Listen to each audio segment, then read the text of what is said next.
71वीं वाहिनी सशस्त्र सीमा बल के द्वारा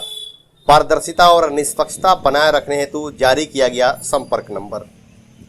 एसएसबी 71वीं वाहिनी द्वारा अग्रिम सीमा चौकी की पंक्तियों में नायक टोला, बिलदरवा मठ, कुरैया, महुआवा, जोलगावा, बरहरवा, अठमोहान तथा जमुनिया कैंप व इससे सटे ग्रामीण इलाकों में एसएसबी कार्मिक को या एसएसबी की कार्यशैली से संबंधित शिकायत व सुझाव हेतु संपर्क नंबर जारी किया गया है। इससे संबंधित पोस्टर, बैनर तथा बोर्ड जगह जगह इन क्षेत्रों में लगाए गए हैं,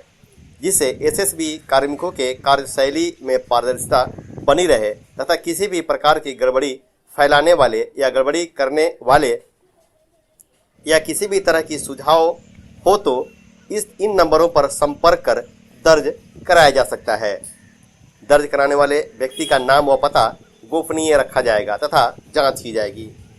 इसमें से एक नंबर 71वीं वाहिनी एसएसबी कंट्रोल रूम का है, जिसका नंबर 8544423865 तथा दूसरा नंबर सीमांत मुख्यालय पटना का टोल फ्री नंबर 1903 है,